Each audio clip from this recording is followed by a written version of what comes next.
لتدخلن المسجد الحرام إن شاء الله آمنين محلقين رؤوسكم ومقصرين لا تخافون فعلم ما لم تعلموا فجعل من دون ذلك فتحا قريبا.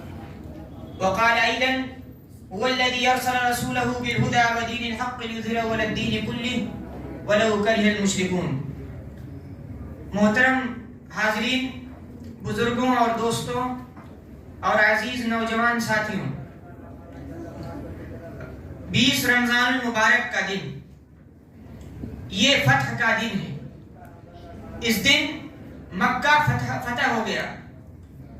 اللہ رب العزت نے اس فتح کے ذریعے اپنے دین کو سربلندی عطا کی، اپنے رسول کو عزت بخشی، اپنے لشکر کو کامیاب و کامران کیا. اس فتح کے ذریعے دین اسلام میں لوگ فوج در فوج داخل ہونے لگے. آسمان والوں میں بھی خوشیوں کی لہر دوڑ گئی، زمین بھی خوشی سے جگمگا اٹھی. یہ دن فتح مکہ کا دن تھا، 20 رمضان المبارک، جس دن اللہ رب العزت کے رسول امی نے خانہ کعبہ سے 360 بتوں کو گرایا اور کفر و شرک سے خانہ کعبہ کو پاک کیا. یہ وہ دن تھا جس دن ابلیس رویا اور اس نے یہ کہا کہ قسم بخدا محمد اور ان کے اصحاب کو کوئی شکست نہیں دے سکتا. آئیے جانتے ہیں اس غزوے کے اسباب کیا تھے، کیوں مکہ فتح ہوا. اس پس منظر کو سمجھنے کے لیے ہم تاریخ کے کچھ اوراق کو پیچھے پلٹتے ہیں، 2 سال پہلے کی تاریخ پر نظر ڈالتے ہیں. صلح حدیبیہ سن 6 ہجری میں اللہ کے نبی صلی اللہ علیہ وسلم نے خواب میں دیکھا کہ مجھے خانہ کعبہ کی زیارت نصیب ہوئی اور میرے اصحاب خانہ کعبہ میں طواف کر رہے ہیں. اور ظاہر بات ہے کہ 6 سال مکے سے نکلے ہوئے ہو گئے اور اللہ رب العزت کی گھر سے دوری بے چینی پیدا کر رہی تھی. صحابہ کرام کو تیار کیا اللہ کے نبی صلی اللہ علیہ وسلم نے اور لے کر نکلے ہیں. حدیبیہ کے مقام پر پہنچے ہیں کہ ادھر سے بدیل ابن ورقہ یہ پیغام لے کر آتے ہیں کہ قریش کے ارادے کچھ صحیح نہیں ہیں.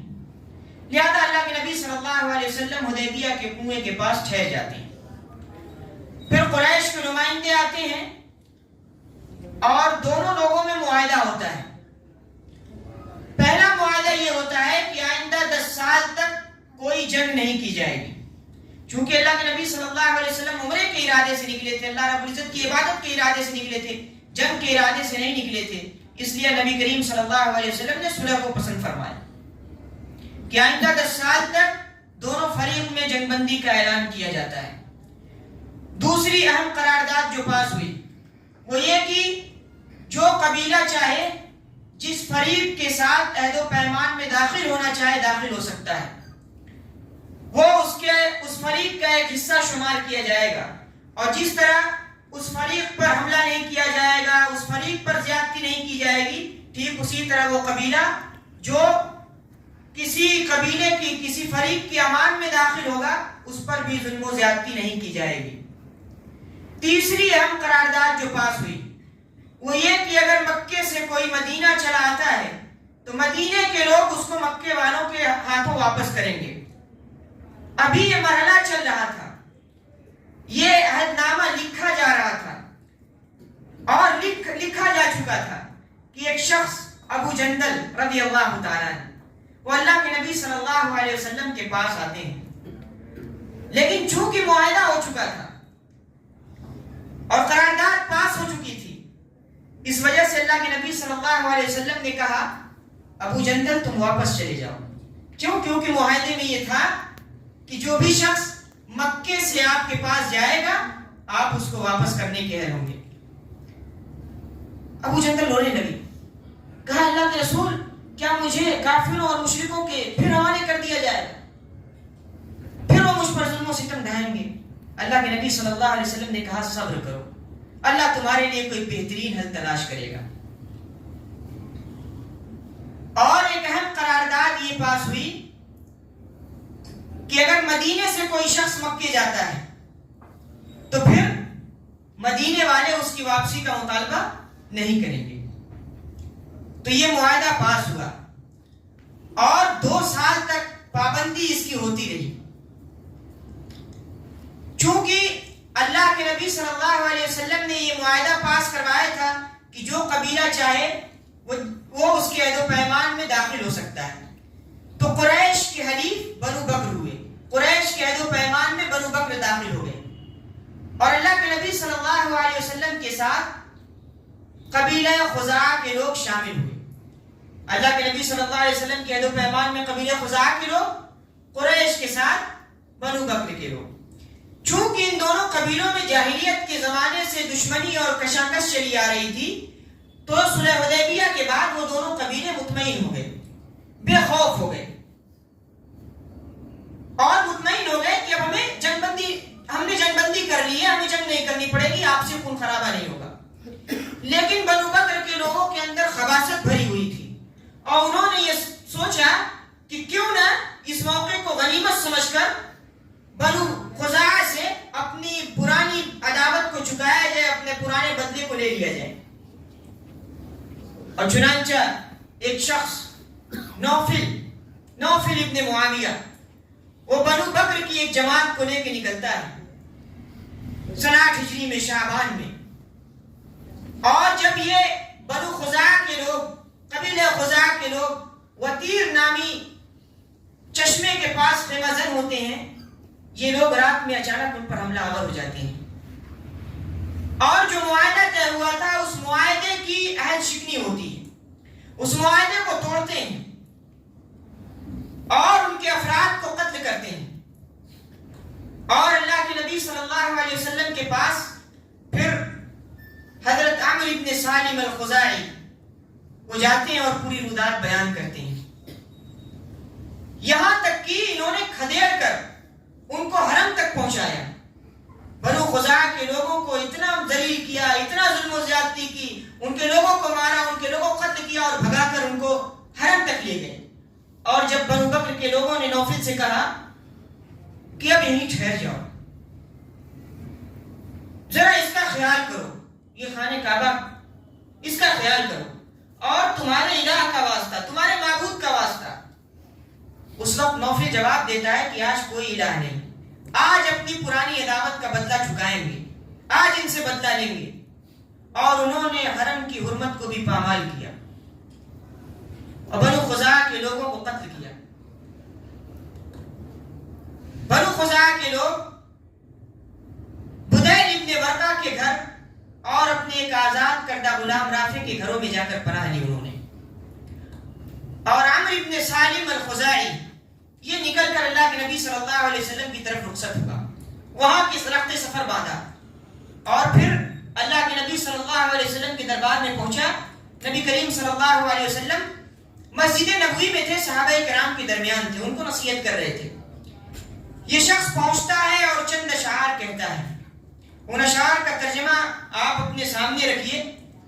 وہ کہتا ہے کہ اے اللہ، میں محمد صلی اللہ علیہ وسلم کے عہد اور ان کے والد کے عہد قدیم کی دعائی دے رہا ہوں کہ آپ لوگ اولاد تھے اور ہم جننے والے۔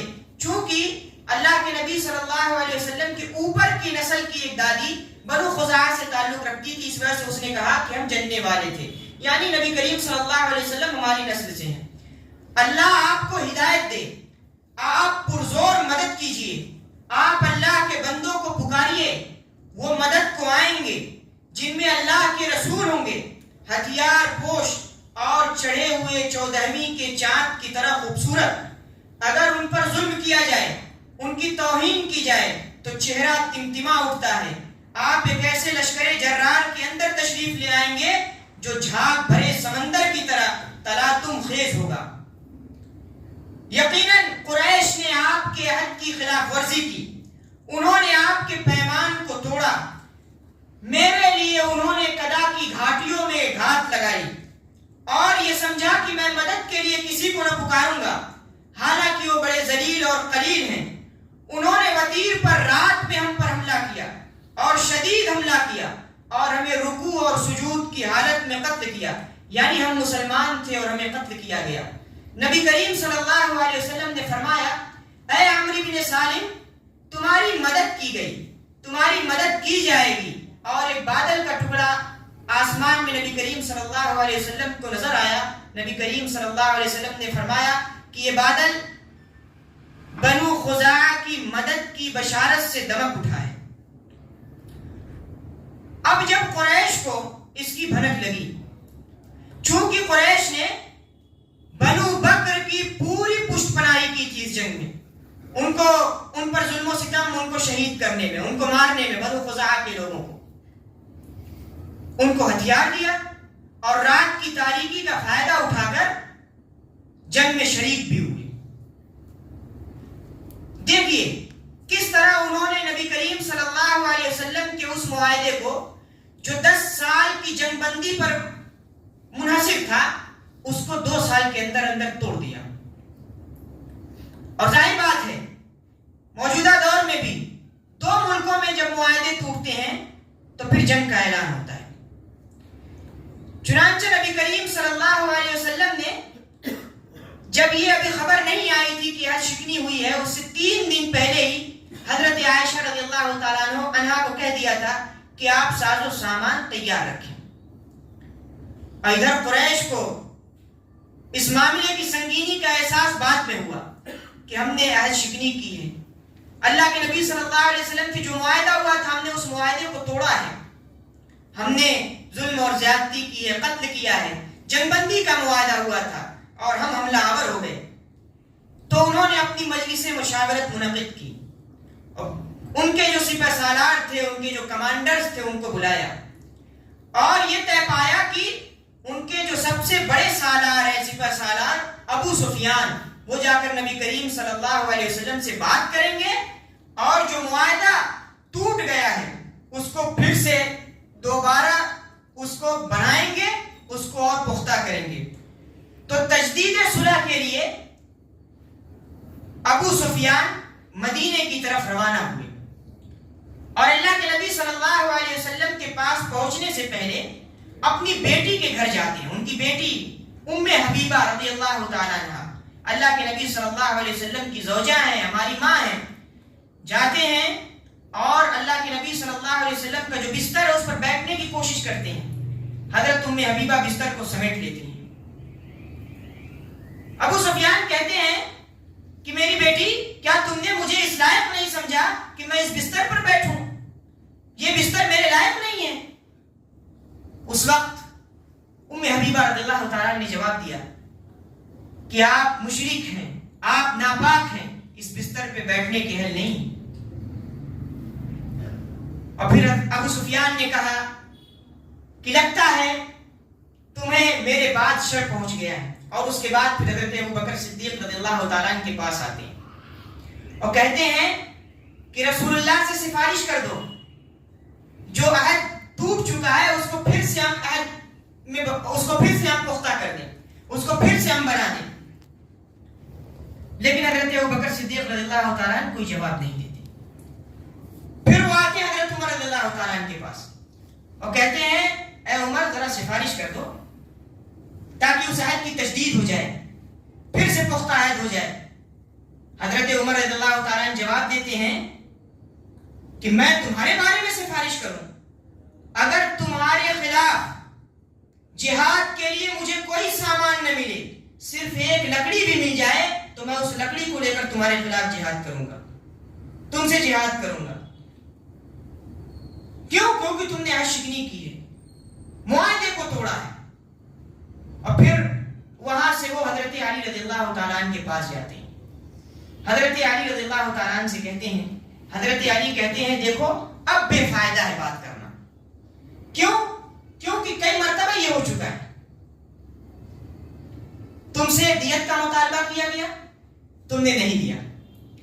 کہ بنو خزاعہ کے لوگوں کو دیت دے دو، تم نے صاف انکار کیا. تم سے کہا گیا کہ بنو بکر سے دوستی ختم کر لو، تم نے کہا نہیں کریں گے. تم سے کہا گیا کہ اب پھر لڑنے کے لیے تیار ہو جاؤ، تو تم نے سارے معاہدے توڑ دیے.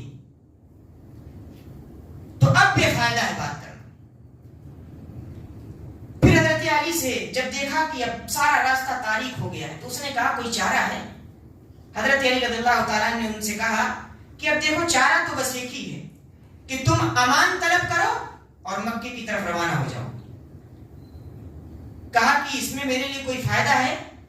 کہا فائدہ تو نہیں ہے لیکن اب یہی چارہ ہے، اس کے علاوہ کوئی چارہ نہیں ہے، امان طلب کرو گے تو بچ جاؤ گے۔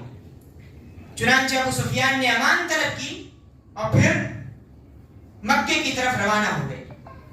جب وہاں پہنچے ہیں تو قریش کے لوگوں نے ان کو دیکھا اور کہا کہ ذرا بتاؤ کیا ہوا، کیا بات ہوئی؟ تو انہوں نے کہا اللہ کے رسول کے پاس گیا، انہوں نے کوئی جواب نہیں دیا۔ قحافہ کے بیٹے ابو بکر کے پاس گیا، انہوں نے کوئی جواب نہیں دیا۔ حضرت عمر کے پاس گیا، ان کو تو میں نے اپنا سب سے کٹر دشمن پایا۔ حضرت علی کے پاس گیا، اس نے میرے لیے ایک بہترین مشورہ دیا اور میں نے اس مشورے پہ عمل کیا۔ قریش کے لوگوں نے کہا ذرا بتاؤ کیا مشورہ دیا؟ کہا کہ انہوں نے کہا کہ امان طلب کرو اور مکے کی طرف روانہ ہو جاؤ۔ اب قریش کے لوگ کوسنے لگے، کہا کہ تمہارے لیے کیا فائدہ تھا؟ اللہ کے رسول نے قبول کیا، محمد صلی اللہ علیہ وسلم نے قبول کیا؟ کہا قبول تو نہیں کیا لیکن اس کے علاوہ کوئی چارہ بھی نہیں تھا۔ تو پھر حضرت علی کے خلاف یہ باتیں شروع کی کہ اس شخص نے تمہارے ساتھ کھلواڑ کیا ہے۔ بہرحال تو یہ پس منظر تھا،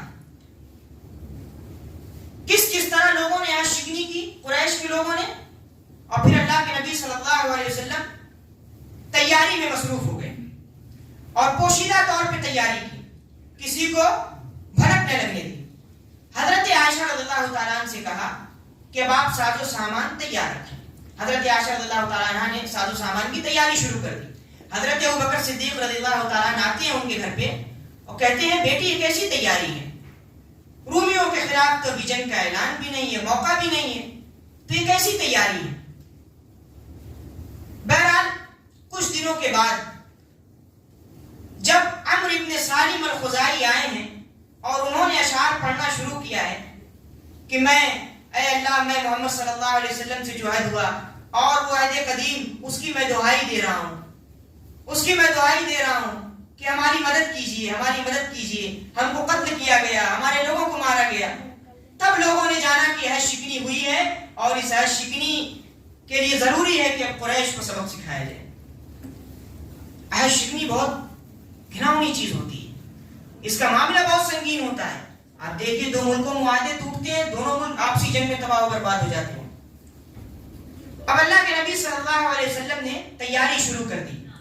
ادھر اللہ کے نبی صلی اللہ علیہ وسلم تیاری شروع کر رہے ہیں، ادھر ایک صحابی حضرت حاطب ابن ابی بلتعہ رضی اللہ تعالیٰ عنہ، ان کو اپنے اہل و عیال کا خوف ہو جاتا ہے جو مکے میں ہیں، وہ پریشان ہو جاتے ہیں۔ چنانچہ وہ ایک خط لکھتے ہیں قریش کے نام اور پھر ان کو یہ خبردار کرنے کے لیے خط لکھتے ہیں کہ دیکھو محمد صلی اللہ علیہ وسلم تمہارے اوپر چڑھنے والے ہیں، آنے والے ہیں۔ اب ان کا معاملہ اللہ کے نبی صلی اللہ علیہ وسلم پر آتا ہے، آسمان کے ذریعے، آسمان سے اللہ کے نبی صلی اللہ علیہ وسلم پر وحی ہوتی ہے کہ ایسا معاملہ ہے۔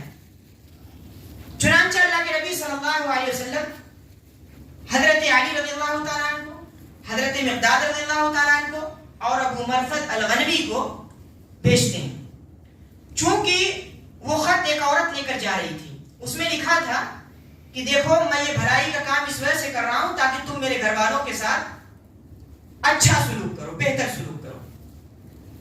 حضرت علی رضی اللہ تعالیٰ عنہ تیزی کے ساتھ اپنے ساتھیوں کو لے کر جاتے ہیں اور اس عورت کو پکڑتے ہیں۔ وہ عورت ابھی مکے نہیں پہنچی تھی اور اس عورت سے کہتے ہیں اترو اور وہ خط دو جو حاطب ابن ابی بلتعہ نے تم کو دیا ہے۔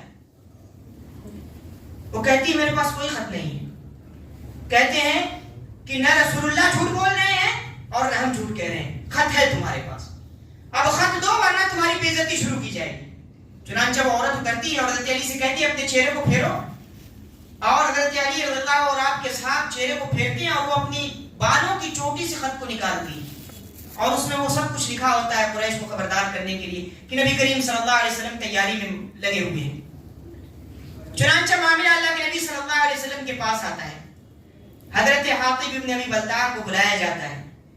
اللہ کے نبی صلی اللہ علیہ وسلم کہتے ہیں بتاؤ حاطب یہ کیا کیا تم نے؟ کہتے ہیں اللہ کے نبی صلی اللہ علیہ وسلم قسم بخدا میں مرتد نہیں ہوا ہوں، قسم بخدا اسلام کو نقصان پہنچانے کا ارادہ نہیں تھا میرا، میں تو ایک احسان کرنا چاہتا تھا، اس احسان کے بدلے وہ میرے گھر والوں کے ساتھ اچھا سلوک کرتے، میں مرتد نہیں ہوا، میں اسلام سے نہیں پھرا۔ حضرت عمر رضی اللہ تعالیٰ عنہ وہیں تشریف فرما تھے، کہا کہ اللہ کے نبی صلی اللہ علیہ وسلم اجازت دیجئے میں اس کی گردن مارتا ہوں کیونکہ اس نے رسول اللہ کے ساتھ خیانت کی۔ لیکن رسول اللہ صلی اللہ علیہ وسلم چونکہ رحمت للعالمین ہے، رحمت کا دریا جوش مارتا ہے اندر سے، کہتے ہیں ٹھہرو اے عمر، یہ بدری صحابی ہیں، ہو سکتا ہے کہ بدری لوگوں کے معاملے میں اللہ تعالیٰ نے یہ کہہ دیا ہو کہ میں تمہارے گناہوں کو بخش دوں گا۔ بدر میں صحیح شریک ہوئے تھے حضرت حاتب بن ابی بلتعہ، حضرت عمر یہ سنتے ہیں تو رونے لگتے ہیں، کہتے ہیں اللہ اور اس کا رسول زیادہ بہتر جانتا ہے، اللہ اور اس کے رسول جو فیصلہ کرے وہ مجھے منظور ہے۔ تو حضرت عمر رضی اللہ تعالیٰ دیکھیے کس قدر دین کے لیے اپنا سب کچھ نچھاور کرنے کے قربان تھے اور اس کے خاطر ایک ادنا سا نقصان بھی برداشت نہیں کرتے تھے۔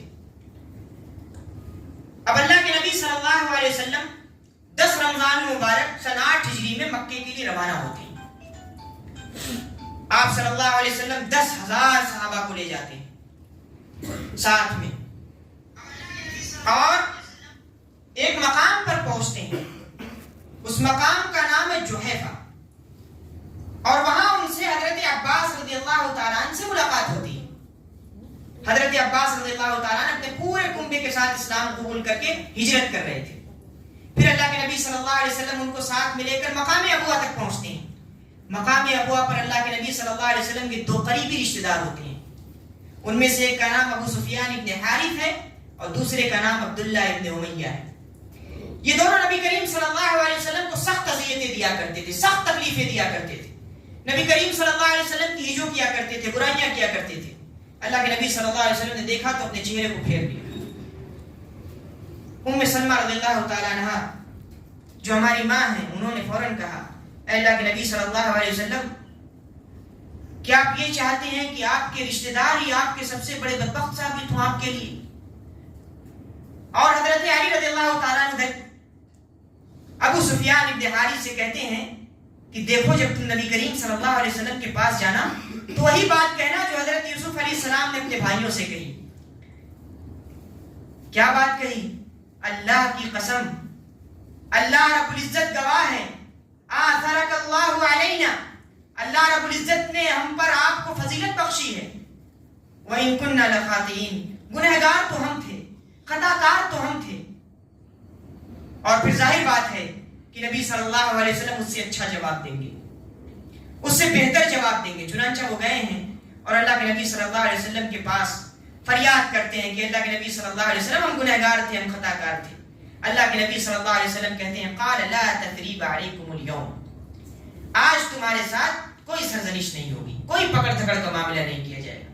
یغفر اللہ لکم، اللہ رب العزت نے تم کو معاف کر دیا، وہ خوب رحم فرمانے والا اپنے بندوں پر، رحمت للعالمین ہے۔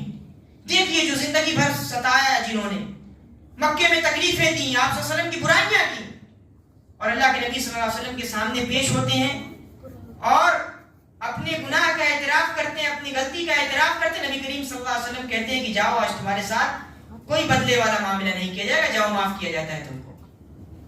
اور اس وقت وہ شخص چند اشعار پڑھتا ہے۔ وہ اشعار کیا ہیں؟ ان کا ترجمہ یہ ہے کہ اللہ کے نبی صلی اللہ علیہ وسلم، آپ کی عمر کی قسم، جس وقت میں نے اس لیے جھنڈا اٹھایا تھا کہ لات کے شہسوار محمد کے شہسوار پر غالب آ جائیں، اس وقت میری کیفیت رات کے اس مسافر کی طرح تھی جو حیراں و سرگرداں تھا، لیکن اب مجھے ہدایت دی گئی، اور یہ ہدایت میرے اپنے نفس نے نہیں دی بلکہ ایک ہادی نے دی، ایک ایسے ہادی نے دی جس کو میں ہمیشہ دھتکارتا تھا۔ اللہ کے نبی صلی اللہ علیہ وسلم کی آنکھ سے آنسو آ گئے۔ اللہ کے نبی صلی اللہ علیہ وسلم نے ان کے سینے پر ہاتھ مارا اور کہا یقیناً تم نے مجھے ہر موقع پر دھتکارا تھا، یقیناً تم نے ہر موقع پر مجھے دھتکارا تھا۔ پھر اللہ کے نبی صلی اللہ علیہ وسلم وہاں سے نکلتے ہیں اور مر الدہران وادی فاطمہ میں جا کر پناہ گزین ہوتے ہیں، اور وہاں جا کر اللہ کے نبی صلی اللہ علیہ وسلم اپنے اصحاب کو حکم دیتے ہیں کہ چولہے جلائے جائیں. 10,000 چولہے جلائے جاتے ہیں اور پوری آبادی روشن ہو جاتی ہے. ابو سفیان خبر معلوم کرنے کے لیے چپو پر جاتے تھے کہ کہیں سے خبر مل جائے کہ لوگ کیا کر رہے ہیں. چنانچہ جب انہوں نے دیکھا تو کہا کہ اب محمد صلی اللہ علیہ وسلم کے مقابلے میں کوئی نہیں ہوگا. اور بدیل ابن ورقہ وہ بھی نکلے تھے انہی کے ساتھ اور ان سے مکالمہ ہوتا ہے. بدیل ابن ورقہ سے ابو سفیان کہتے ہیں بتاؤ یہ کون لوگ ہیں؟ تو کہتے ہیں کہ یہ خزاع کے لوگ ہیں, ان کو جنگوں نے نوش ڈالا ہے. تو کہتے ہیں نہیں, خزاع کے لوگ اتنی بڑی فوج, اتنی زیادہ روشن, وہ تو قلیل ہیں, ذلیل ہیں, خزاع کے لوگ نہیں ہو سکتے. حضرت عباس رضی اللہ تعالیٰ اسی دوران اللہ کے نبی صلی اللہ علیہ وسلم کی سواری جو خچر تھا اس کو لے کے نکلتے ہیں اور اللہ کے نبی صلی اللہ علیہ وسلم کی اجازت سے نکلتے ہیں. اور اس لیے نکلتے ہیں کہ کاش کی کوئی لکڑہارا مل جائے, کاش کی کوئی شخص مل جائے جس کو میں یہ بتا دوں کہ اب صرف امان طلب کرنے ہی میں بچاؤ ہے, اب صرف امان طلب کرنے ہی میں چارہ ہے, یا تو جنگ کرو یا امان طلب کر لو, بچ جاؤ گے. چنانچہ انہوں نے ابو سفیان کی آواز سنی اور فوراً پہچان لی. کہا ابو حنظلہ. ابو سفیان نے فوراً حضرت عباس رضی اللہ تعالیٰ عنہ کی آواز پہچان لی. کہا ابو الفضل بتاؤ کیا معاملہ ہے. اور پھر حضرت عباس رضی اللہ تعالیٰ عنہ پوری تفصیل بتاتے ہیں کہ محمد صلی اللہ علیہ وسلم اور آپ کے اصحاب ہیں, اب سوائے امان طلب کرنے کے کوئی چارہ نہیں. چنانچہ ابو سفیان کہتے ہیں کہ میرا معاملہ کیا ہوگا. اور بتایا جاتا ہے کہ حضرت سفیان کو وہ گرفتار کر کے لے آئے اللہ کے نبی صلی اللہ علیہ وسلم کے پاس. چلو, اور جب پہنچے ہیں اس وادی میں مرو دہران میں تو ایک قبیلہ ان کو دیکھ رہا تھا اور ہر قبیلہ جب دیکھ لیتا تھا کہ اللہ کے نبی صلی اللہ علیہ وسلم کے چچا عباس ہیں تو بس وہیں سے خاموش ہو جاتا تھا. یہاں تک کہ حضرت عمر رضی اللہ تعالیٰ عنہ کے پاس سے گزر ہوا. حضرت عمر رضی اللہ تعالیٰ عنہ نے دیکھا تو فوراً اٹھ کھڑے ہوئے, کہا کہ اللہ کا شکر ہے کہ یہ دشمن ابھی ہم نے مکہ پر چڑھائی نہیں کی, ابھی ہم مکہ کی طرف روانہ ہونے ہوئے اور یہ دشمن ہمارے قدموں میں آ گیا. اللہ رب العزت کا شکر ہے. اور حضرت عباس بیان کرتے ہیں کہ میں ان کو لے کر اللہ کے نبی صلی اللہ علیہ وسلم کے پاس گیا اور حضرت عمر بھی پیچھے سے آئے اور حضرت عمر نے آتے ہی مطالبہ کیا, رسول اللہ اجازت دیجیے میں اس کی گردن ماروں گا. رسول اللہ اس نے آپ کے ساتھ خیانت کی ہے, عہد شکنی کی ہے اس کے لوگوں نے. اور اللہ کے نبی صلی اللہ علیہ وسلم کہتے ہیں ذرا ٹھہرو. حضرت عباس رضی اللہ تعالیٰ عنہ بھی کہتے ہیں کہ اگر بنی کعب کا کوئی آدمی ہوتا تو اس طرح کی باتیں تم نہ کرتے. تو حضرت عمر جواب دیتے ہیں کہ تمہارا اسلام لانا میرے نزدیک خطاب کے اپنے باپ کے اسلام لانے سے زیادہ پسندیدہ ہے. کیوں؟ کیونکہ رسول اللہ نے یہ پسند کیا ہے, رسول اللہ نے اس بات کو پسند کیا ہے کہ تم اسلام لے آؤ. تمہارا اسلام لانا اگر میرا باپ بھی اسلام لاتا تو اس سے زیادہ پسندیدہ ہوتا. اور پھر اللہ کے نبی صلی اللہ علیہ وسلم کا سر پکڑ کر حضرت عباس بیٹھتے ہیں اور کہتے ہیں کہ ذرا اب آج کوئی اللہ کے نبی صلی اللہ علیہ وسلم سے سرگوشی نہیں کرے گا. رسول اللہ فرماتے ہیں کہ اس کو اپنے ڈیرے میں لے جاؤ ابو سفیان کو, کل صبح لے آنا. صبح ہوتے ہی حضرت عباس رضی اللہ تعالیٰ ابو سفیان کو لے کر اللہ کے نبی صلی اللہ علیہ وسلم کے پاس آ جاتے ہیں اور پھر اللہ کے نبی صلی اللہ علیہ وسلم ان سے کہتے ہیں کہ ابھی وہ وقت نہیں آیا کہ تم اس بات کو تسلیم کر لو کہ اللہ کے علاوہ کوئی الہ نہیں ہے. کہتے ہیں ارے آپ تو کریم ہیں, آپ تو مشفق ہیں, آپ تو نرم دل ہیں. ابو سفیان کہتے ہیں کہ آپ تو کریم ہیں, کریم النفس ہیں, آپ نرمی کا معاملہ کرتے ہیں. پھر اللہ کے نبی صلی اللہ علیہ وسلم نے یہ بات فرمائی, کیا تمہیں اس بات کو ابھی یقین نہیں آیا کہ میں اللہ کا رسول ہوں؟ پھر وہی بات دہراتے ہیں اور کہتے ہیں کہ دل میں کچھ بات کھٹک رہی ہے. ادھر حضرت عباس رضی اللہ تعالیٰ عنہ بھی سختی کا معاملہ کرتے ہیں, کہتے ہیں گردن مارے جانے سے پہلے قبول کر لو کہ رسول اللہ ہیں اور اللہ کے علاوہ کوئی معبود نہیں ہے. اور پھر وہ قبول کرتے ہیں اسلام. اور اللہ کے نبی صلی اللہ علیہ وسلم حکم دیتے ہیں کہ جب ہم لوگ یہاں سے روانہ ہوں تو ان کو لے کر وادی کے کنارے پر کھڑے رہنا, بلند جگہ پہ. تو جب ایک ایک لشکر گزرتا ہے تو پوچھتے ہیں یہ کون ہے, یہ کون ہے؟ تو حضرت عباس بیان کرتے ہیں بنو سلیم ہے, یہ بنو مزینہ ہے. کہتے ہیں ان لوگوں سے مجھے کیا مطلب, ان لوگوں سے مجھے کیا واسطہ. جب اللہ کے نبی صلی اللہ علیہ وسلم کا لشکر گزرتا ہے اللہ کے نبی صلی اللہ علیہ وسلم کے اصحاب کا لشکر گزرتا ہے تو کہتے ہیں یہ کس کا لشکر ہے؟ تو کہتے ہیں یہ رسول اللہ اور آپ کے اصحاب کا لشکر ہے۔ وہ بیان کرتے ہیں کہ ایسا لگ رہا تھا گویا وہ لوہے کی طرح سخت لوگ ہیں، انتہائی مضبوط، اور اللہ کے نبی صلی اللہ علیہ وسلم ان کے بیچ میں جا رہے ہیں۔ اور حضرت عباس رضی اللہ تعالیٰ عنہ سے کہتے ہیں تمہارے بھتیجے کی بادشاہی کیا زبردست ہے۔ حضرت عباس بیان کرتے ہیں، فوراً کہتے ہیں یہ بادشاہی نہیں ہے، یہ نبوت ہے، نبوت، اور اس نبوت نے معیار بلند کیا ہے۔ یہ نبوت کا جلوہ ہے کہ صحابہ کرام آپ صلی اللہ علیہ وسلم کو ساتھ میں لیے جا رہے ہیں، یہ بادشاہت نہیں ہے۔ پھر اس کے بعد مکے کی طرف روانگی ہوتی ہے، اور جب مکے کی طرف روانگی ہوتی ہے تو حضرت عباس پہلے ہی ابو سفیان سے کہتے ہیں کہ تم چلے جاؤ، اور اللہ کے نبی صلی اللہ علیہ وسلم سے فرماتے ہیں کہ یہ شخص اعزاز پسند ہے، اس کو کوئی اعزاز نصیب کر دیجیے، اس کو کوئی تمغہ عطا کر دیجیے۔ کہا اللہ کے نبی صلی اللہ علیہ وسلم نے جاؤ اپنی قوم میں اعلان کرو جو شخص ابو سفیان کے گھر میں داخل ہو گیا اس کے لیے امان، جو شخص مسجد حرام میں داخل ہو گیا اس کے لیے امان، جس شخص نے اپنے گھر کے دروازے بند کر لیے ان سب کے لیے امان، ان سے کوئی پکڑ دھکڑ والا معاملہ نہیں کیا جائے گا، ان سے کوئی جنگ نہیں کی جائے گی۔ چنانچہ یہ جاتے ہیں اور اعلان کرتے ہیں کہ سنو، جو شخص ابو سفیان کے گھر میں داخل ہو گیا اس کے لیے آج امان ہے، جو شخص آج مسجد حرام میں داخل ہو گیا اس کے لیے امان ہے۔ تو لوگ کہتے ہیں کہ اے بدبخت تمہارا گھر تو بہت چھوٹا ہے، کتنے آدمیوں کی جگہ لے گا؟ تو کہتے ہیں کہ جو لوگ اپنے اپنے گھروں کے دروازے بند کر لیں ان کے لیے بھی امان ہے۔ مکے کے لوگ چند اوباشوں کو مسلمانوں سے لڑنے کے لیے چھوڑتے ہیں اور دروازے اپنے اپنے بند کر لیتے ہیں۔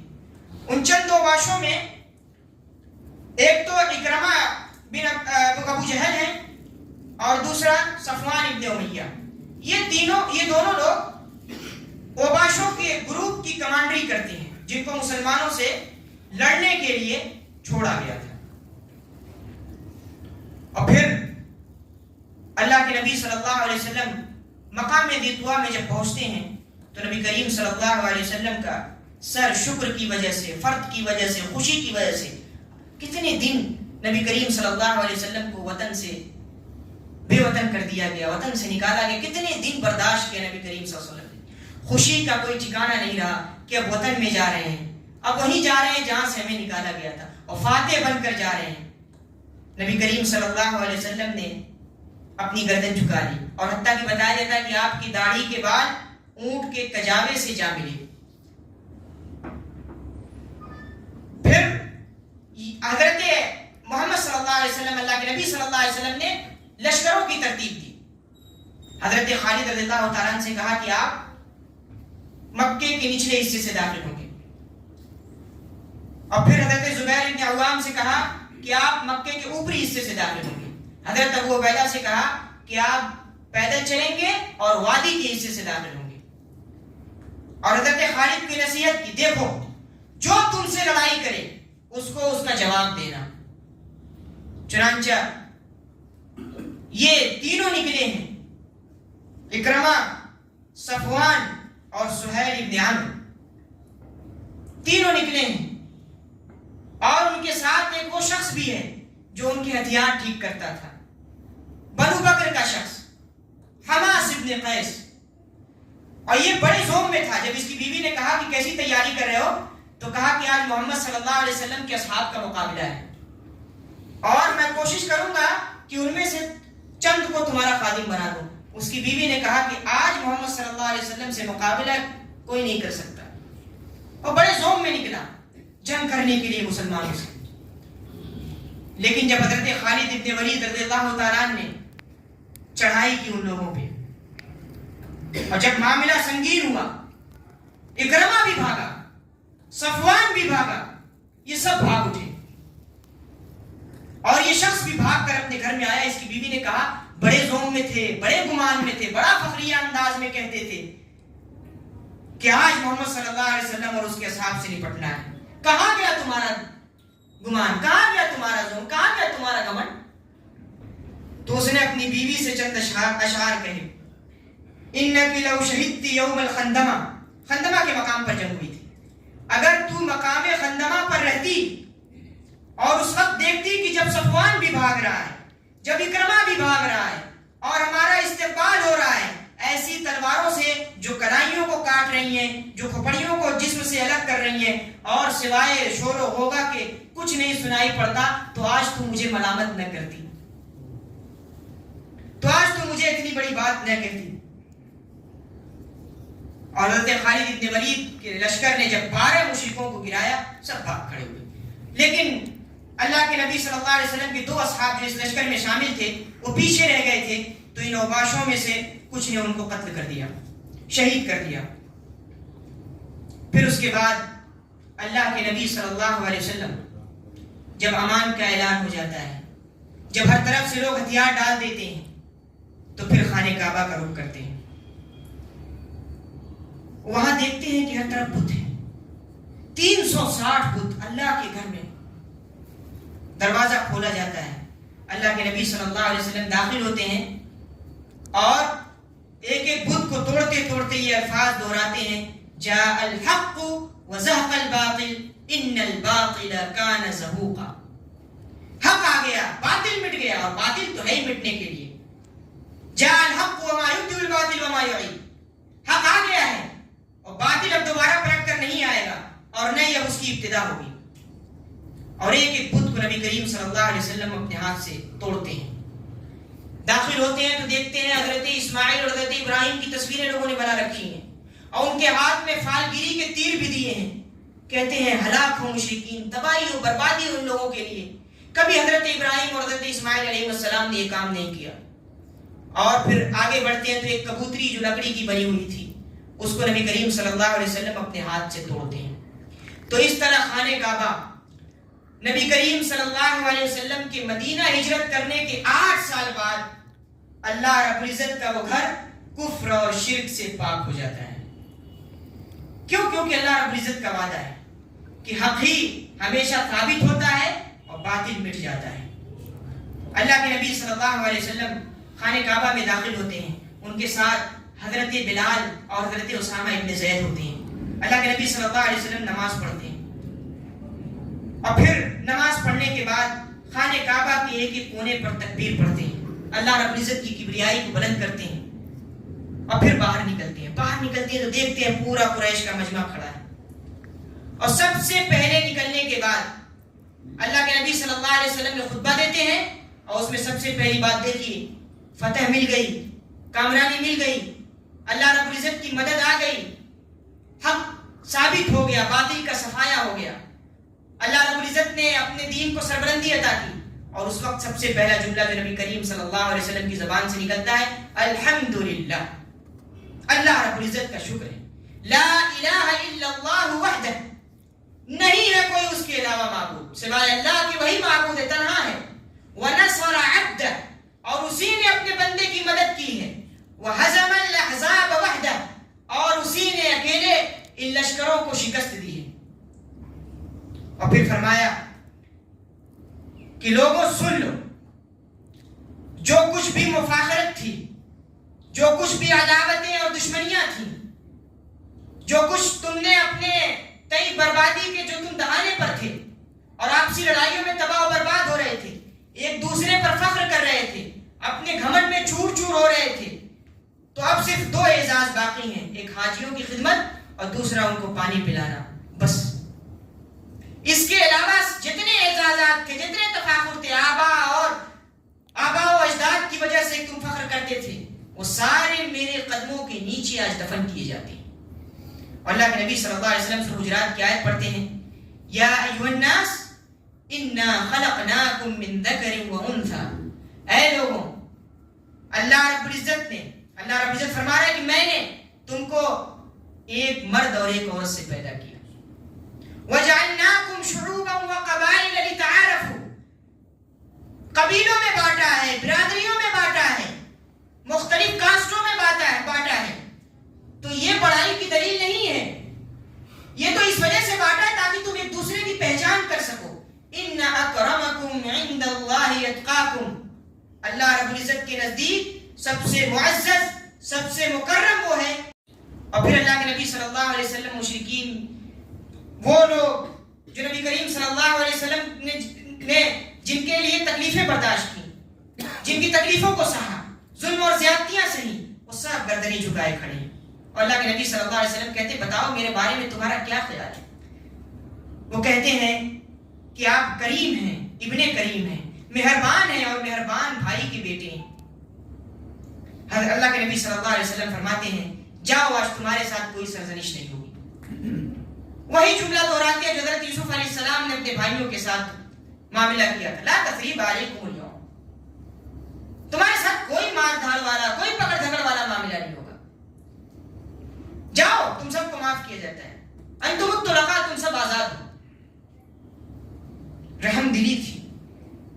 وما ارسلناک الا رحمۃ للعالمین، اس کا عملی نمونہ تھے کہ نبی ہم نے آپ کو دنیا والوں کے لیے رحمت بنا کر بھیجا ہے، ساری دنیا والوں کے لیے، صرف کسی خاص قوم کسی خاص طبقے کے لیے نہیں، ساری دنیا والوں کے لیے. وہی رحمت جوش مارتی ہے. چاہتے تو بدلہ لے سکتے تھے، چاہتے تو نبی کریم صلی اللہ علیہ وسلم پر جنہوں نے اذیتیں دی تھی، جنہوں نے آپ کے قتل کی سازشیں کی تھی، ان کو چاہتے تو ان سے بدلہ لے لیتے، لیکن نبی کریم صلی اللہ علیہ وسلم نے بدلہ لے لیا. کیوں؟ ہمارا صلی اللہ کا اللہ رحمت، رحمت تھی، رحمت، نرم دل تھے، ایک دوسرے کے تئیں ہمدردی تھی نبی کریم صلی اللہ علیہ وسلم. چنانچہ آپ نے سب کو معاف کیا. اور اس کے بعد اللہ کے نبی صلی اللہ علیہ وسلم فرماتے ہیں جب دیکھتے ہیں کہ لوگ اب داخل ہو رہے ہیں اسلام میں، تو پھر وہ آیات پڑھتے ہیں اذا جاء نصر اللہ والفتح ورأيت الناس يدخلون في دين الله افواجا، کہ جب اللہ کی مدد آ جائے اور تم دیکھو کہ لوگ جوک در جوک سب در سب اسلام میں داخل ہو رہے ہیں، فسبح بحمد ربک واستغفر، فوراً شکر ادا کرتے ہیں. کیوں؟ کیونکہ اللہ کا حکم ہے فسبح، اپنے رب کی تسبیح بیان کرو اس کے شکر کے ساتھ، واستغفر، اس سے مغفرت کی طلب کرو، وہ مغفرت کی توفیق دیتا ہے، وہ توبہ کی توفیق دیتا ہے. انہ کان توابا، بے شک وہ مہربان ہے بندوں پر. اللہ کے نبی صلی اللہ علیہ وسلم اسی مہربانی کی وجہ سے ان کو معاف کرتے ہیں، ورنہ نبی کریم صلی اللہ علیہ وسلم چاہتے تو بدلہ لیتے. اب جو لوگ مسلمان ہو رہے ہیں ان میں وہ بھی ہے جس نے نبی کریم صلی اللہ علیہ وسلم کے چچا کو قتل کیا تھا، وحشی بن حرب. وہ بھی ہے جس نے نبی کریم صلی اللہ علیہ وسلم کے چچا کی جسم کو مثلا کیا تھا، کلیجہ چبایا تھا. ہند بن عتبہ، ابو سفیان کی بیوی، وہ پردے میں آتی نبی کریم صلی اللہ علیہ وسلم کے پاس. اللہ کے نبی صلی اللہ علیہ وسلم کے سامنے آ کر اسلام قبول کرتے ہیں دونوں، وحشی بن حرب کو. لیکن نبی کریم صلی اللہ علیہ وسلم کہتے ہیں کہ آئندہ اپنا چہرہ مت دکھانا، تم کو میں دیکھتا ہوں تو میرے چچا کی مجھے یاد آ جاتی ہے کہ کس طرح تم لوگوں نے ان کو شہید کیا تھا، کلیجہ چبایا گیا تھا ان کا. اللہ کے نبی صلی اللہ علیہ وسلم کہتے ہیں کہ اپنا چہرہ مت دکھانا مجھے، تم نے اسلام قبول کیا ٹھیک ہے. یہ دیکھیے کس طرح نبی کریم صلی اللہ علیہ وسلم سے وہ وعدہ جو اللہ نے کیا تھا کہ آپ کو فتح و کامرانی نصیب کرے گا، آپ کو اپنی نصرت سے اپنے دین کو سربلندی کرے گا آپ کے ہاتھوں سے. وہ وعدہ 8 سال کے بعد پورا ہوا. اللہ رب العزت نے مکے کی سرزمین کو کفر اور شرک سے نجات دی اور صاف کہہ دیا کہ آج کے بعد مشرقین مسجد حرام کے قریب نہ بھٹکیں. کیوں؟ کیونکہ اب یہ اس کے حل نہیں ہے، اب اس کی ذمہ داری مسلمانوں کے حوالے ہے. اس کے بعد نبی کریم صلی اللہ علیہ وسلم حضرت بلال حبشی کو اذان دینے کا حکم دیتے ہیں.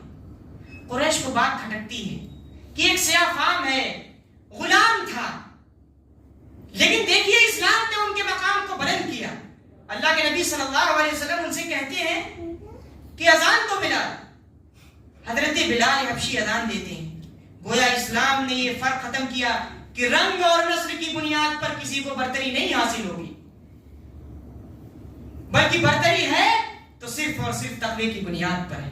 حضرت بلال حبشی رضی اللہ تعالیٰ عنہ خانہ کعبہ کی چھت پر چڑھتے ہیں، اذان دیتے ہیں. اذان دینے کے بعد نبی کریم صلی اللہ علیہ وسلم اللہ رب العزت کی کبریائی میں اس کی عبادت میں مصروف ہو جاتے ہیں.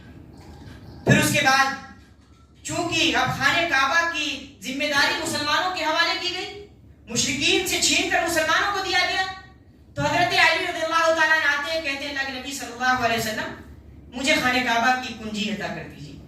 اللہ کے نبی صلی اللہ علیہ وسلم جواب نہیں دیتے اور کہتے ہیں عثمان ابن طلحہ کہاں ہیں، ذرا ان کو بلاؤ، اور خانہ کعبہ کی چابیاں، اس کی کنجیاں حضرت عثمان ابن طلحہ کے ہاتھوں میں سونپ دیتے ہیں، ان کو عطا کرتے ہیں اور کہتے ہیں لو ہمیشہ اس کے امین بنے رہو، یہ امانت اللہ رب العزت کی تمہارے حوالے ہے، اور جو بھی تم سے اس امانت کو چھینے گا وہ ظالم ہوگا، لو اس کو، اور ہمیشہ امانت کا حق ادا کرتے رہنا، ہمیشہ نیکیوں کی توفیق طلب کرتے رہنا، اللہ رب العزت نے ایک امانت دی ہے تو اس امانت کا حق ادا کرتے رہنا۔ آج بھی خانہ کعبہ کی چابی، آج بھی خانہ کعبہ کی کنجی انہی کے خاندان کے فرد کے پاس ہے، کیوں؟ کیونکہ رسول اللہ نے کہا ہے کہ جو چھینے گا وہ ظالم ہو۔ محترم سامعین، بزرگوں اور دوستوں، نبی کریم صلی اللہ علیہ وسلم کی زندگی کا یہ اہم ترین واقعہ، اس میں چند اسباق ہیں، ہمارے لیے کچھ پیغام رکھتا ہے۔ لقد کان لکم فی رسول اللہ اسوۃ حسنہ، کہا قرآن نے کہ اللہ کے نبی صلی اللہ علیہ وسلم کی زندگی تمہارے لیے نمونہ ہے، اس میں کچھ نہ کچھ سبق ہوتا ہے۔ تو اس فتح مکہ کا جو سب سے بڑا سبق ہے وہ ایفاء عہد کا ہے، کہ وعدوں کو پورا کرنا ہے۔ دیکھیے اللہ کے نبی صلی اللہ علیہ وسلم نے کس طرح ایفاء عہد کیا، پیغام لکھا جا رہا ہے، صلح کا پیغام، جو قرارداد پاس ہوئی اس کو نبی کریم صلی اللہ علیہ وسلم نے قبول کیا، عہد شکنی قریش نے کی، عہد شکنی بنو بکر کے لوگوں نے کی، اور دوسرا اہم پیغام نبی کریم صلی اللہ علیہ وسلم کی زندگی کے اس اہم واقعے سے ملتا ہے کہ یقیناً حق ہی غالب ہوتا ہے، حق ہی غالب ہوتا ہے، اگرچہ اس کو نقصان پہنچتا ہے، اگرچہ اس کو تکلیفیں برداشت کرنی پڑتی ہیں، لیکن غالب وہی ہوگا، اس کا یقین مسلمانوں کے اندر ہونا چاہیے۔ اور پھر اللہ رب العزت کی ذات پر توکل اور بھروسہ، یہ نہ ہو تو پھر نصرت خداوندی کی امید نہیں۔ اللہ کے نبی صلی اللہ علیہ وسلم کو لوگوں نے نکالا ہے آپ کے وطن سے، اور کہتے ہوئے جا رہے ہیں کہ اے مکہ، اگر تیرے لوگوں نے مجھے نہ نکالا ہوتا تو میں مکے کو چھوڑ کے نہ جاتا۔ رو رہے ہیں، مکے سے نکل رہے ہیں، اور پھر اللہ رب العزت کا جو وعدہ تھا کہ لَنُهْلِكَنَّ الظَّالِمِينَ، ظالموں کو ہلاک کرے گا، گویا حق والوں کو غلبہ عطا کرے گا، اور وہ وعدہ 8 ہجری میں پورا ہو گیا، وہ وعدہ 8 ہجری میں پورا ہو گیا اور مکہ فتح ہو گیا، اللہ رب العزت کا گھر کفر اور شرک سے پاک ہو گیا۔